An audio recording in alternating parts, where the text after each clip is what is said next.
شروع کرتا ہوں اللہ کے نام سے جو بڑا مہربان اور نہایت رحم کرنے والا ہے۔ بسم اللہ الرحمن الرحیم۔ چار چیزیں رزق کو بڑھاتی ہیں، چار چیزیں عقل کو بڑھاتی ہیں، چار چیزیں نظر کو تیز کر دیتی ہیں، چار چیزیں جسم میں طاقت پیدا کرتی ہیں۔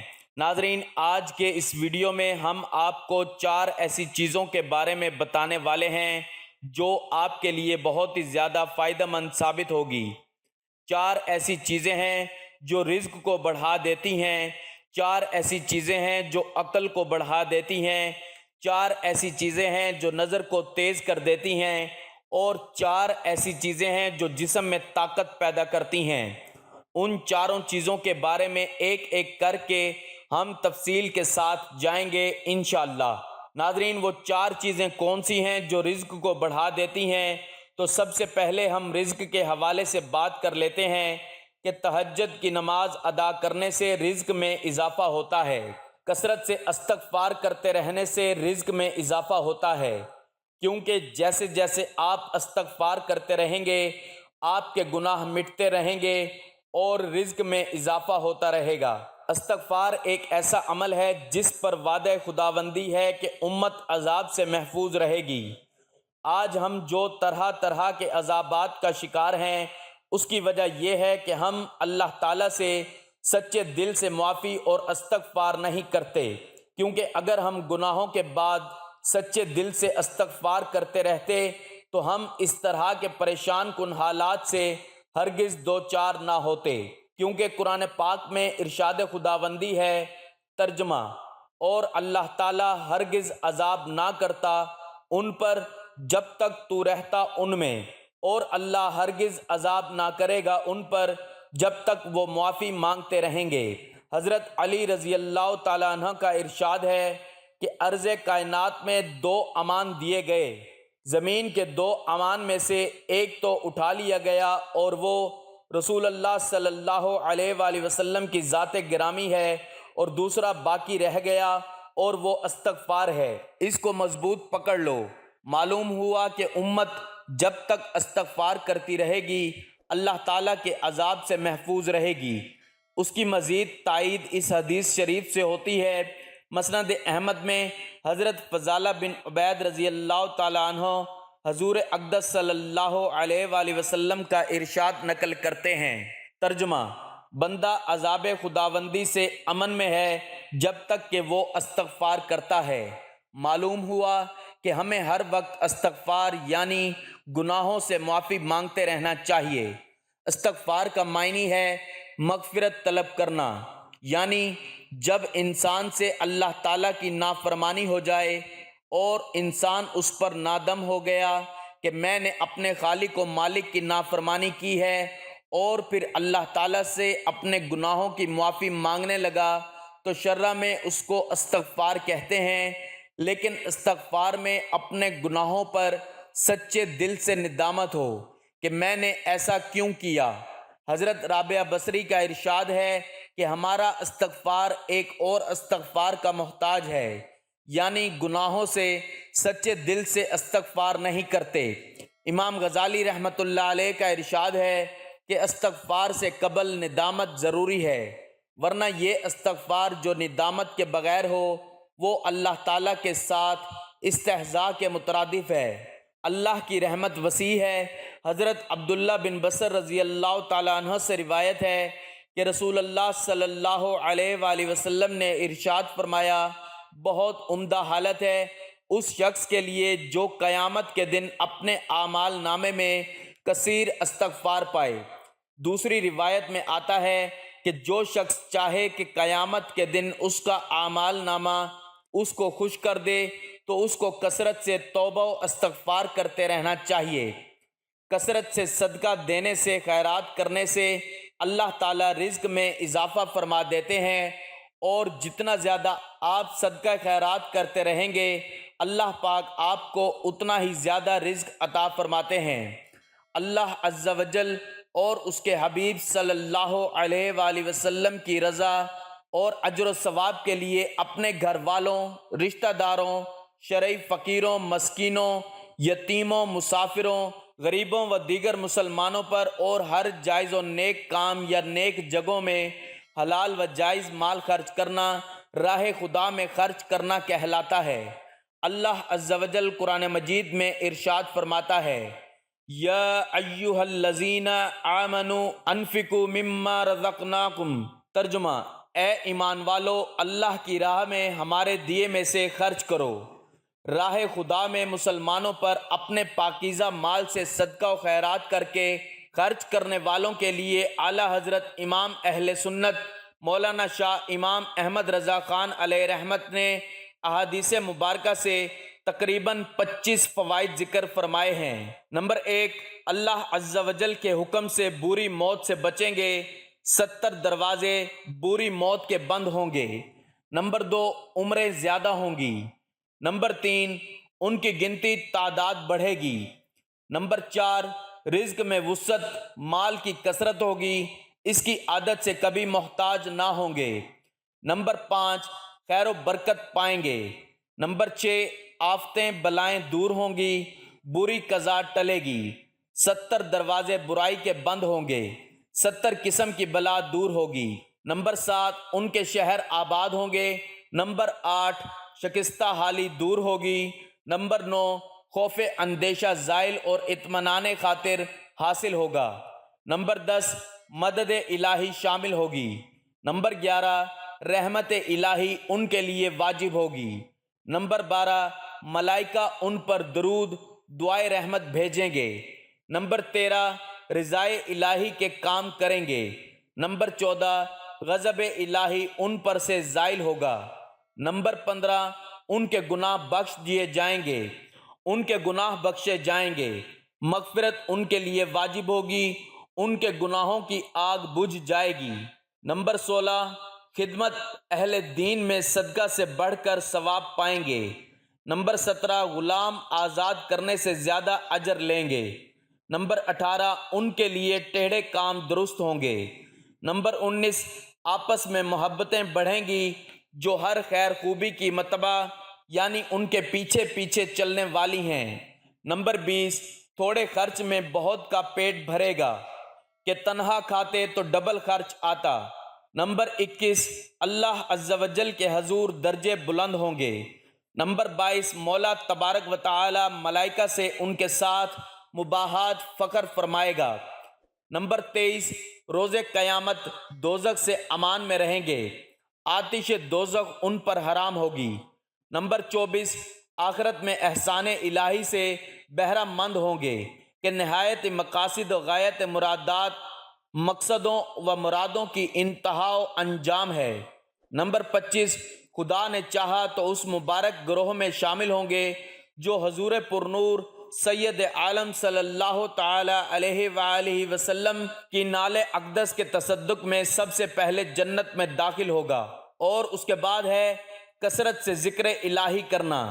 ناظرین، جتنا آپ ذکر کریں گے اللہ تعالیٰ کو یاد کریں گے، اللہ پاک آپ کے رزق میں اضافہ فرمائیں گے۔ ذکر الہی دراصل قرب الہی کی خاطر اللہ کو یاد کرنے کا نام ہے، یعنی زبان پر حمد و تسبیح اور تکبیر و تحلیل کے کلمات کا جاری رہنا۔ ارشاد باری تعالیٰ کا مفہوم، تم مجھ کو یاد کرو میں بھی تم کو یاد کروں گا، میرا شکر ادا کرو ناشکری نہ کرو۔ ذکر کی فضیلت اس سے بڑھ کر اور کیا ہوگی کہ خود اللہ سبحانہ و تعالیٰ بھی یاد کرے گا، اور پھر ارشاد باری تعالیٰ ہے کہ شکر کرو ناشکری نہ کرو۔ شکر کا مطلب ہے کہ اللہ کی دی ہوئی نعمتوں اور خدا داد صلاحیتوں اور قوتوں کا اعتراف کرنا، اور زبان سے تعریفی کلمات کا ادا کرنا۔ ان قوتوں اور صلاحیتوں کو اللہ کی نافرمانی میں صرف کرنا اللہ کی ناشکری یعنی کفران نعمت ہے، جس سے بچنے کا حکم دیا گیا ہے۔ یہاں پر ذکر اور شکر کا حکم ایک ساتھ دیا گیا ہے، دونوں میں بہت مشابہت و مناسبت ہے۔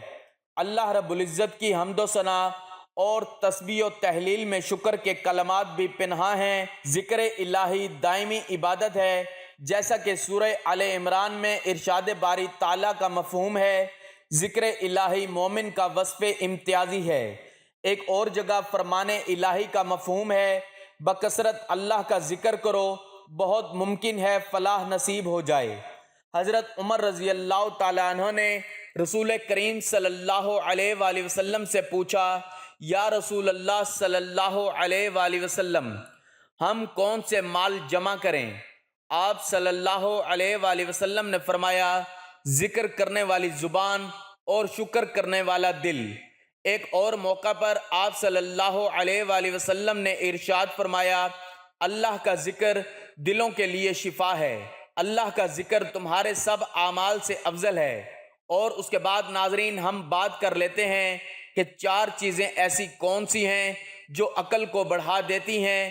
تو عقل کو بڑھانے والی 4 چیزیں ہم آپ کو بتانے لگے ہیں۔ نمبر 1، زیادہ کام سے پرہیز کرنا۔ فضول کاموں سے پرہیز کرنا چاہیے، کیونکہ جو بندہ ہر وقت فضول کاموں میں لگا رہتا ہے اس کی عقل ضائع ہوتی رہتی ہے۔ نمبر 2، دانت صاف رکھنا۔ اپنے دانتوں کو ہمیشہ صاف رکھا کریں۔ صبح کے وقت، دوپہر کے وقت اور شام کے وقت اپنے دانتوں کی صفائی کیا کریں۔ انشاءاللہ اس سے آپ کی عقل بڑھتی جائے گی۔ تیسرے نمبر پر صالحین کی مجلس میں بیٹھنا۔